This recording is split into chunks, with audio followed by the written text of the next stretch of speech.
پاک بھارت کشیدگی اور بھارت کو منہ توڑ جواب دی جانے کی وجہ سے پاک فضائیہ شہ سرخیوں میں ہے، اور ایسے میں پاک فضائیہ کے پائلٹس حسن صدیقی اور نعمان علی خان کو بھی بھولا نہیں جا سکتا۔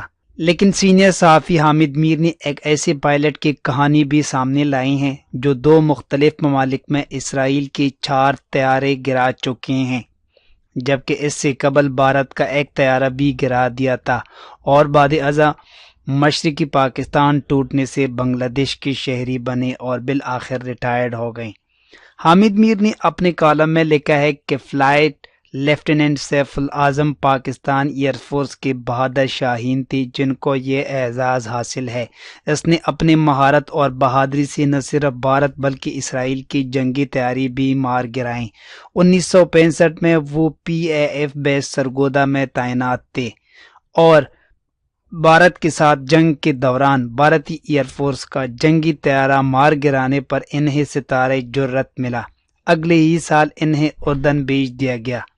سن 1967 کی عرب اسرائیل جنگ کے دوران اسرائیلی طیاروں نے اردن پر حملہ کیا تو سیف العظم نے 2 اسرائیلی جہاز تباہ کر دیے۔ کچھ دنوں کے بعد انہیں عراق بھیج دیا گیا، اور وہاں بھی انہوں نے 2 اسرائیلی طیارے تباہ کیے۔ اردن کے حکمران شاہ حسین نے سیف العظم کو فوجی اعزازات دیے، لیکن وہ سیف العظم کو اپنی گاڑی میں بٹھا کر عمان کے سڑکوں پر گھمانا باعث فخر سمجھتے تھے۔ سیف العظم کا تعلق مشرقی پاکستان سے تھا۔ 1971 میں پاکستان 2 لخت ہوا تو وہ بنگلہ دیش ایئر فورس کا حصہ بن گئے اور 1979 میں گروپ کیپٹن کی حیثیت سے ریٹائرڈ ہو گئے۔